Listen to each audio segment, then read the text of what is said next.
Hi students, this is Alex here. நமக்கு வந்து இந்த வருஷத்தோட ரேங்க் லிஸ்ட் வந்து ரிலீஸ் ஆயிடுச்சு. So comparing to the last year cut off வந்து எந்த அளவுக்கு இன்க்ரீஸ் ஆர் டிக்ரீஸ் ஆயிருக்கு அப்படின்றத பற்றி ஃபுல் டீட்டெயிலாக வித் கம்ப்ளீட் டேட்டாவோட பார்க்க போகிறோம். ஸோ இங்கே பார்த்தீங்கன்னா இங்கே ஃபுல்லாக வந்து கட் ஆஃப் வந்து some range of cut off நான் கொடுத்துருக்கேன். அண்ட் இது வந்து ரேங்க் இன் 2023, நீங்கள் அதை விட்டுருங்க. But we also have rank in 2024 and rank in 2025. So இதை நம்ம கம்பேர் பண்ணும்போது லாஸ்ட் இயரோட கம்பேர் பண்ணால் நமக்கு இந்த வருஷம் கட் ஆஃப் வந்து எந்த அளவுக்கு இன்க்ரீஸ் ஆயிருக்கு இல்லை டிக்ரீஸ் ஆயிருக்கு அப்படின்றத நம்ம பார்க்க முடியும். அண்ட் ஆக்சுவலாக பார்த்தீங்கன்னா there is a huge increase in cut off. So அதுதான் வந்து இந்த டேட்டா வந்து நம்மகிட்ட காட்டுது. அப்படி இருக்கும்போது நம்ம கவுன்சிலிங்கை மட்டுமே நம்பி இருக்கும்போது அப்போ நம்ம என்ன மாதிரி மெஷர்ஸ் எடுத்து சாய்ஸ் ஃபில்லிங் கொடுத்தா நமக்கு வந்து பெஸ்ட்டு காலேஜ் கிடைக்கும் அப்படின்றத நீங்கள் கேர்ஃபுல்லாக பார்க்கணும்.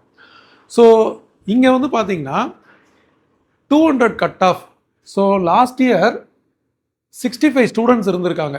ஸோ இந்த இயர் பார்த்தீங்கன்னா 141 ஸ்டூடெண்ட்ஸ் இருக்காங்க. ஸோ இதுலேருந்தே வந்து 200 அவுட் ஆஃப் 200 மார்க் வாங்கி அந்த கட் ஆஃபில் லாஸ்ட் இயர் இருந்ததை விட இந்த வருஷம் ஒரு மடங்கு அதிகமாகவே ஆயிடுச்சு. அப்போ என்ன அர்த்தம் அப்படின்னா இந்த மார்க்கில் இவ்வளோ ஸ்டூடெண்ட்ஸ் இருக்காங்க. இப்போ நம்ம டாப் ரேஞ்சில் இருக்கிற அண்ணா யூனிவர்சிட்டி, பிஎஸ்சி இது மாதிரி காலேஜஸில் வந்து நம்ம சீட் எடுக்கும்போது அங்கே எத்தனை பேர் வந்து அந்த ரேஞ்சில் இருக்காங்க, அந்த டாப் ரேஞ்சில் அப்படின்றது வந்து ஒரு முக்கியமான விஷயம். ஸோ 65 பேர் இருக்கும்போது அங்கே வந்து ஒரு காம்படிஷன் இருக்கும். பட் 141 ஸ்டூடெண்ட்ஸ் இருக்கும்போது அந்த ரீஜியனில் காம்படிஷன் அதிகம் அப்படின்றத இது இண்டிகேட் பண்ணுது. இதுவே 199 கட் ஆஃப் எடுத்தது 386 ஸ்டூடெண்ட்ஸ் இன் 2024. பட் இங்கே பார்த்தீங்கன்னா 717. ஸோ எல்லாமே வந்து பார்த்தீங்கன்னா அப்படியே டபுளாக வந்திருக்கு. So comparing to the last year ஒரு கட் ஆஃப் ரேஞ்சில் எத்தனை ஸ்டூடெண்ட் இருந்தாங்களோ அவங்கள விட அதிக அளவில் இந்த வருஷம் இருக்கிறாங்க. ஸோ இது என்ன இண்டிகேட் பண்ணுது அப்படின்னா there will be tough competition and cut off வந்து ஆப்வியஸ்லி இன்க்ரீஸ் ஆகிருக்கு.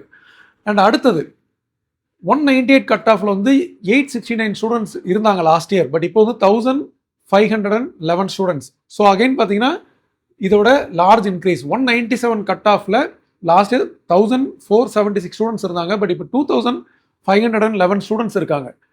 ஸோ லாஸ்ட் இயர் என்ன ஆச்சு அப்படின்னா இந்த 200லேருந்து 195 வரைக்கும் இருக்கிற கட் ஆஃப் வந்து இங்கேருந்து இங்கே பார்க்கும்போது there was a slight decrease. இங்கே பார்த்தீங்களா 2023ல் இங்கே 2269 இருந்துச்சு. பட் இங்கே 2104 கொஞ்சம் கம்மியாக இருந்துச்சு.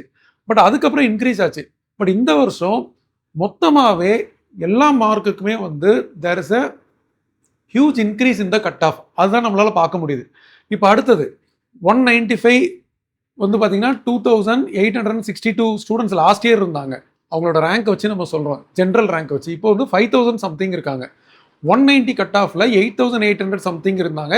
இப்போ 13915, கிட்டத்தட்ட 14000. அப்புறம் 180 கட் ஆஃபில் 24900, கிட்டத்தட்ட 25000 ஸ்டூடெண்ட்ஸ். இங்கே வந்து கிட்டத்தட்ட 37000 ஸ்டூடெண்ட்ஸ். ஸோ இது பார்த்தீங்கன்னா இதுலேயே வந்து ஒரு 10000 டிஃப்ரென்ஸ் வருது.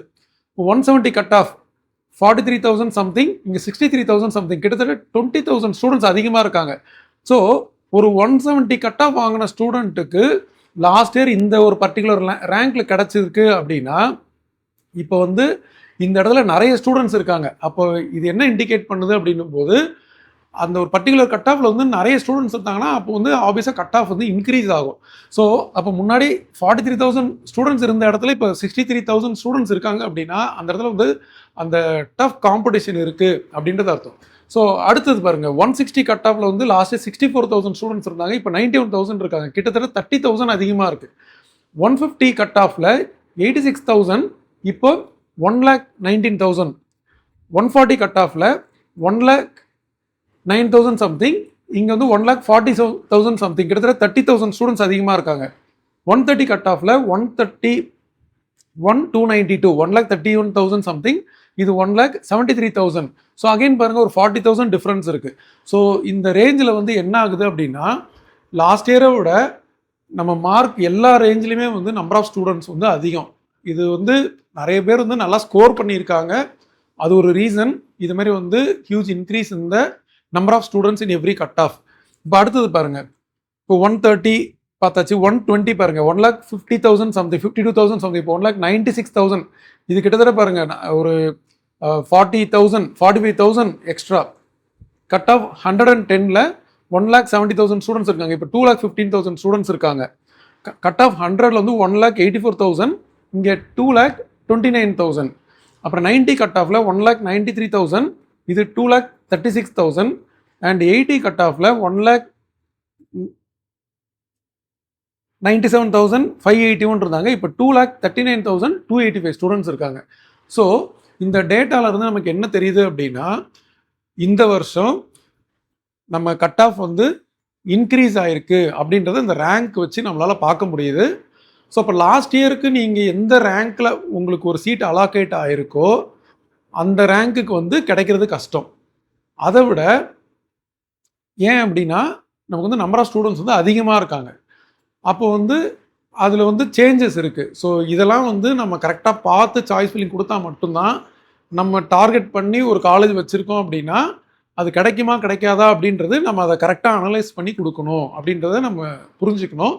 இது வந்து ஒரு டைப் ஆஃப் அனலைசிஸ். எப்படி அப்படின்னா, நமக்கு வந்து எத்தனை ஸ்டூடெண்ட்ஸ் வந்து இந்த பர்டிகுலர் ரேங்க்கில் வந்து இந்த பர்டிகுலர் கட் ஆஃபில் எவ்வளோ பேர் அதிகமாக இருக்காங்க அப்படின்றத நம்ம பார்த்தோம். இன்னொரு ஒரு அனலைசிஸ் இருக்குது, அது பாருங்கள். அது வந்து இங்கே ரேங்க் கொடுத்துருக்கேன் அண்ட் லாஸ்ட் இயர் அந்த ரேங்க் எந்த கட் ஆஃபில் இருந்திருக்கு, இந்த வருஷம் அது எந்த கட் ஆஃபில் இருக்குது அப்படின்ற ஒரு அனலைசிஸ். ஸோ இதில் இருந்து நமக்கு கட் ஆஃப் வந்து எந்த அளவுக்கு இன்க்ரீஸ் ஆகிருக்கு அப்படின்றது தெரியும். நம்ம லாஸ்ட் டைம் பார்த்தது வந்து எத்தனை ஸ்டூடெண்ட்ஸ் அதில் இருக்காங்க அப்படின்றத பார்த்தோம். ஒரு பர்டிகுலர் கட் ஆஃப் இருக்குது அப்படின்னா லாஸ்ட் இயரை விட இந்த வருஷம் எத்தனை ஸ்டூடெண்ட்ஸ் அதில் இருக்காங்கன்னு பார்த்தோம். பட் இங்கே வந்து கட் ஆஃப் வந்து எந்த ரேஞ்சில் இன்க்ரீஸ் ஆகிருக்கு அப்படின்னு பார்க்குறோம். இப்போது ரேங்க் 1 இருக்குன்னு வச்சுக்கோங்க. நமக்கு வந்து லாஸ்ட் இயர் வந்து அது எப்போவுமே 200 தான் இருக்கும். ரேங்க் 1 வாங்குறவங்க 200 ஃபுல் கட் ஆஃப் இருக்கவங்க. இதே ரேங்க் 500 பார்த்தீங்கன்னா லாஸ்ட் இயர் 198.5, இப்போ இங்கே 199 இருக்குது. அப்போ இதுலேயே என்ன ஆகுதுன்னா ஒரு 0.5 கட் ஆஃப் வந்து இன்க்ரீஸ் ஆகிருக்கு. 1000 ரேங்க் இருக்கிற student last year 197.5 cut off, but இப்போ 198.5 கட் ஆஃப் வந்து 1 கட் ஆஃப் இன்க்ரீஸ் ஆயிருக்கு.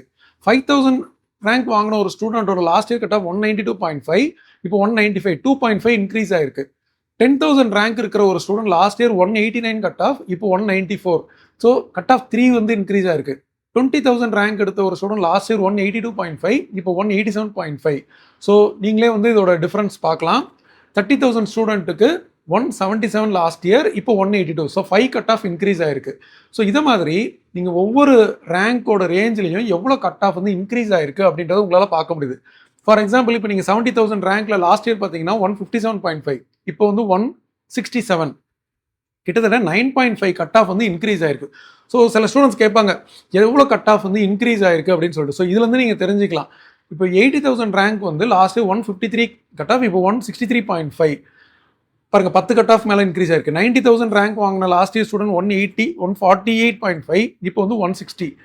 அடுத்தது 1,20,000 ரேங்க் வாங்கின ஒரு ஸ்டூடெண்ட் லாஸ்ட் இயர் வந்து 135 கட் ஆஃப், பட் இப்போ வந்து 149.5. ஸோ இது மாதிரி நீங்கள் எல்லா ரேஞ்சிலையும் பார்த்தீங்கன்னா கிட்டத்தட்ட மோர் தென் 10 கட் ஆஃப் வரைக்கும் இன்க்ரீஸ் ஆயிருக்கு. ஸோ இப்போ நீங்கள் சாய்ஸ் ஃபில்லிங் பண்ணும்போது நீங்கள் லாஸ்ட் இயர் கட் ஆஃப் பார்ப்பீங்க இல்லையா, அப்போ நீங்கள் வந்து உங்களோட கட் ஆஃபுக்கு ஒரு 10லேருந்து 15 மார்க் அதிகமாக இருக்கிற ஒரு ரேஞ்ச் ஆஃப் காலேஜ். அதிகம் இந்த சென்ஸ் நம்ம கம்மி ஆகிக்கிட்டே வருது. ஃபார் எக்ஸாம்பிள், இப்போ நீங்கள் லாஸ்ட் இயர் நீங்கள் வந்து ஒரு 160க்கு ஒரு காலேஜில் வந்து இடம் கிடச்சிருக்குன்னு வச்சுக்கோங்க. ஸோ இப்போ இந்த வருஷம் பார்க்கும்போது அந்த 160க்கு கிடைக்குமா அப்படின்னா அது கிடைக்காது. அது வந்து முன்னே இருக்கிற கட் ஆஃப்லேயே வந்து முடிஞ்சு போயிடும். அப்போ நீங்கள் வந்து இன்னுமே என்ன பண்ணணும் அப்படின்னா, இன்னும் கட் ஆஃபை கம்மியாக இருக்கிற ஒரு ஆப்ஷன்ஸ் எல்லாம் நீங்கள் செலக்ட் பண்ணி நீங்கள் வந்து சாய்ஸ் ஃபில்லிங்கில் கொடுக்கணும். ஸோ இப்போ ஃபார் எக்ஸாம்பிள் 160 உங்கள் கட் ஆஃப், நீங்கள் லாஸ்ட் இயர் வந்து 160க்கு எதெல்லாம் க்ளோஸ் ஆகிருக்குன்னு பார்த்து நீங்கள் அதையும் வைக்கணும். அது மட்டும் வச்சா பத்தாது, இன்னும் கம்மியாக க்ளோஸ் ஆனது 150, 140, 130, ஸோ இதெல்லாம் நீங்கள் சேர்த்து வச்சிங்கன்னா தான் ஃபார் சேஃபர் சைடு உங்களுக்கு வந்து காலேஜ் வந்து ஈஸியாக அலோகேட் ஆகும். ஸோ இது வந்து ஒரு கொஞ்சம் காம்ப்ளிகேட்டட். நிறைய ஸ்டூடெண்ட்ஸ் வந்து கொஞ்சம் அப்செட்டாக இருக்காங்க. நிறைய பேரும் மெசேஜ் பண்ணியிருந்தாங்க, இது மாதிரி கவுன்சிலிங்கை நம்பி இருந்தோம், பட் கடைசியில் வந்து இப்படி யூஸ் இன்க்ரீஸாக இருக்கிறனால நம்மளால் வந்து ப்ராப்பராக ஒரு நல்ல காலேஜ் எடுக்க முடியுமா அப்படின்றது ஸ்டூடெண்ட்ஸோட ஒரு சின்ன கவலை இருக்குது. அண்ட் நிறைய ஸ்டூடெண்ட் சேஃபர் சைடுக்கு மேனேஜ்மெண்ட் கோட்டா வந்து ஆல்ரெடி புக் பண்ணிட்டாங்க, அவங்க வந்து எந்த கவலையும் பட மாட்டாங்க. பட் அதுலேயும் ஒரு ரீசனபிள் டொனேஷன் ஃபீஸ் அப்படின்னா அது ஓகே. எக்ஸ்ட்ரீம்லி ஹை அப்படின்றது அது வந்து நாட் அந்த அளவுக்கு ஒர்த்து கிடையாது. ஸோ சேஃபர் ஜோனுக்கு நிறைய ஸ்டூடெண்ட்ஸ் வந்து ஆல்ரெடி மேனேஜ்மெண்ட் கோட்டாவில் புக் பண்ணி வச்சுருப்பாங்க. அதனால் இந்த ஹியூஜ் இன்க்ரீஸ் இருந்தாலுமே இதில் ஒரு 50% வந்து கம்மியாகிறதுக்கு வாய்ப்பு இருக்குது. ஃபார் எக்ஸாம்பிள் இப்போ இங்கே ஒரு 10 கட் ஆஃப் டிஃப்ரென்ஸ் இருக்குது அப்படின்னா நீங்கள் ஃபைனலாக அலோகேட் ஆகும்போது இல்லை நிறைய ஸ்டூடெண்ட் வரமாட்டாங்க. ஏன்னா அவங்க ஆல்ரெடி மேனேஜ்மெண்ட் கோட்டாவில் புக் பண்ணி அதில் போயிடுவாங்க, கவுன்சிலிங்கில் வரமாட்டாங்க. ஸோ அதனால் இவ்வளோ கட் ஆஃப் இன்க்ரீஸ் இருந்தாலும் இந்த அளவுக்கு அதோட எஃபெக்ட் வந்து ஆக்சுவல் கவுன்சிலிங் ப்ராசஸில் இருக்காது. ஏன்னா சில ஸ்டூடெண்ட் வந்து பார்ட்டிசிபேட் பண்ண மாட்டாங்க, அப்படியே பார்ட்டிசிபேட் பண்ணாலும் சீட் எடுக்க மாட்டாங்க. ஏன்னா மேனேஜ்மெண்ட் கோட்டா அப்படின்றத அவங்க புக் பண்ணி அவங்க ஆல்ரெடி ஒரு சீட்டை வந்து கன்ஃபார்ம் பண்ணி வச்சுருப்பாங்க. அதனால் கவுன்சிலிங் அட்டன் பண்ணுற ஸ்டூடெண்ட் வந்து இதை பற்றி ஒரி பண்ணுறதுக்கு எதுவுமே கிடையாது. ஒரே ஒரு சொல்யூஷன் தான் இருக்குது. நீங்கள் வந்து சாய்ஸை வந்து இன்க்ரீஸ் பண்ணி வச்சுக்கணும். சப்போஸ் இப்போ நீங்கள் வந்து ஒரு 160 கட் ஆஃபில் இருக்கீங்க, இல்லை ஒரு 140 கட் ஆஃபில் இருக்கீங்க, நீங்கள் ஒரு 10 காலேஜை நான் சூஸ் பண்ணி இந்த 10 காலேஜை நான் வந்து சாய்ஸ் லிஸ்ட்டில் வைக்கணும், இதில் வந்து எனக்கு ஏதாவது ஒன்று வரும் அப்படின்னு நான் எதிர்பார்க்குறேன்னா நீங்கள் அப்படி வச்சுருந்தீங்கன்னா நீங்கள் அதை இன்க்ரீஸ் பண்ணி 20 காலேஜோ 30 காலேஜோ நீங்கள் செலக்ட் பண்ணி வச்சுக்கிட்டிங்கன்னா நீங்கள் வந்து ஈஸியாக வந்து ஒரு நல்ல காலேஜை சூஸ் பண்ணிடலாம். எப்படியும் நீங்கள் ஒரு 10 காலேஜ் சூஸ் பண்ணி வச்சுருக்கீங்க அப்படின்னா அது ஒரு ரேஞ்சில் இருக்கும், அதை நீங்கள் வச்சுருப்பீங்க. அது கூட இன்னொரு ஒரு 5 காலேஜோ 10 காலேஜோ சேர்க்கும்போது அதுக்கும் இதுக்கும் வந்து மச் டிஃப்ரென்ஸ் இருக்காது. அதனால் இது ஆல்மோஸ்ட் சேம் தான். ஸோ அதனால் நீங்கள் கவலைப்பட வேணாம். மேனேஜ்மெண்ட் கோட்டாவில் நம்ம புக் பண்ணலை, கவுன்சிலிங் மூலம் தான் போக போகிறோம் அப்படின்னு இருக்கிற ஸ்டூடெண்ட் நீங்கள் தைரியமாக இருங்க. இது எல்லா வருஷமும் இந்த மாதிரி ஏதாவது ஒரு ட்ரிக்கியான ஒரு சுச்சுவேஷன் வரும், அதை வந்து கேர்ஃபுல்லாக ஹேண்டில் பண்ணணும். அது ஒரே ஒரு வழிதானே தவிர வேறு எதுவுமே கிடையாது. உங்களோட சாய்ஸஸை இன்க்ரீஸ் பண்ணணும். சப்போஸ் நான் ஒரு எக்ஸாம்பிள் சொல்கிறேன் பாருங்க. இப்போ வந்து ஒரு ஸ்டூடெண்ட் வந்து 199 கட் ஆஃப் வச்சுருக்காங்க. அண்ணா யூனிவர்சிட்டி தான் படிக்கணுன்றது அவங்க எய்மு. இப்போ இந்த மாதிரி ஒரு சுச்சுவேஷனில் அண்ணா யூனிவர்சிட்டி வந்து கிடைக்காது. ஏன்னா வந்து கட் ஆஃப் வந்து பயங்கரமாக இன்க்ரீஸ் ஆகிருக்கு, நிறைய ஸ்டூடெண்ட்ஸ் இருப்பாங்க, அப்போ அவங்களாம் சீட் எடுத்துகிட்டு போயிடுவாங்க. அப்போ அந்த ஸ்டூடெண்ட் வந்து திரும்ப பெஸ்ட் காலேஜ் கிடைக்கணும் அப்படின்னா அண்ணா யூனிவர்சிட்டி கிடைக்காதுன்னு தெரிஞ்சதுக்கப்புறம் அவங்க என்ன பண்ணணும், அவங்க சாய்ஸ் இன்க்ரீஸ் பண்ணணும். அந்த ஒரே எய்மோடு இல்லாமல் சரி அடுத்து நான் வந்து பிஎஸ்ஜியை சூஸ் பண்ணுறேன், அடுத்தது வந்து நான் ஜிசிடி கோயம்புத்தூர் சூஸ் பண்ணுறேன், அடுத்தது சிஐடி கோயம்புத்தூர், இந்த மாதிரி வந்து அண்ட் ஜிசிசியில் இந்த மாதிரி அவங்களோட சாய்ஸஸை இன்க்ரீஸ் பண்ணி போக போக அவங்களுக்கு வந்து எந்த பிரச்சனையுமே கிடையாது. ஸோ இதுதான் வந்து ஆக்சுவலாக நடக்கும். இதை நீங்கள் கேர்ஃபுல்லாக ஹேண்டில் பண்ணணும். ஸோ அப்படி இருக்கும்போது நம்ம வந்து இதை பற்றி ஒரி பண்ண வேண்டிய அவசியமே கிடையாது. கட் ஆஃப் வந்து ஹியூஜ் இன்க்ரீஸ் அப்படின்றது உண்மை தான், நிறைய ஸ்டூடெண்ட் காம்படிட் பண்ணுறாங்கன்றது உண்மை தான். அதையும் தாண்டி சில பேர் அட்டன் பண்ணாமல் போவாங்க, சீட் எடுக்காமல் போவாங்க, ஏன்னா ஆல்ரெடி மேனேஜ்மெண்ட் கோட்டாவில் சீட் எடுத்திருப்பாங்க. அதனால் அதை பற்றிலாம் நீங்கள் ஒரி பண்ணாமல் நீங்கள் சாய்ஸஸை இன்க்ரீஸ் பண்ணுங்கள். நீங்கள் எந்த அளவுக்கு ஒரு குவாலிட்டியான காலேஜஸை நீங்கள் ரெடி பண்ணி வச்சுருக்கீங்களோ அதே மாதிரி குவாலிட்டியாக இருக்கிறத இன்னும் கொஞ்சம் சாய்ஸஸை இன்க்ரீஸ் பண்ணுங்கள். இன்க்ரீஸ் பண்ணிட்டீங்கன்னா நீங்கள் வந்து அந்த சாய்ஸ்க்குள்ளே உங்களுக்கு ஈஸியாக ஒரு காலேஜ் வந்து அலோகேட் ஆகும். ஆனால் நீங்கள் கட் ஆஃப் பார்க்கும்போது ஒரு 10 கட் ஆஃப் வந்து நீங்கள் கொஞ்சம் கம்மி பண்ணி நீங்கள் அந்த காலேஜையும் சேர்த்து வைக்கணும். ஃபார் எக்ஸாம்பிள் எனக்கு இப்போ ஒரு 175 கட் ஆஃப் இருக்குது, நான் வந்து 175 கட் ஆஃபில் க்ளோஸ் ஆன காலேஜெலாம் லாஸ்ட் இயர் பார்த்தேன் அப்படின்னா இந்த டைம் வந்து எனக்கு அது அலோகேட் ஆகிறதுல ப்ராப்ளம் வரும். மேபி அந்த காலேஜில் 180 கட் ஆஃப்லேயே க்ளோஸ் ஆகிடும். அப்போ 170 வரும்போது எதுவுமே இருக்காது. இதுவே நான் ஒரு 165 160 வரைக்கும் க்ளோஸ் ஆன காலேஜஸ்லாம் என் சாய்ஸ் லிஸ்ட்டில் வச்சேன்னா எனக்கு வந்து இந்த இன்க்ரீஸை நான் வந்து அந்த சாய்ஸ் இன்க்ரீஸ் பண்ணி நான் காம்பன்சேட் பண்ணிட்டேன்னா எனக்கு வந்து ஈஸியாக சீட் அலோகேட் ஆகும். இதுதான் வந்து ஒரு பெஸ்ட் திங் டு ஃபாலோ. அதனால நீங்கள் எதுவுமே கவலைப்பட வேணாம். அண்டு கண்டினியூஸாக நம்ம வந்து சாய்ஸ் ஃபில்லிங் பற்றி அண்ட் அதர் காலேஜஸை பற்றி கண்டினியூஸாக கவுன்சிலிங் ப்ராசஸ் பற்றி we will be updating videos which will benefit the students.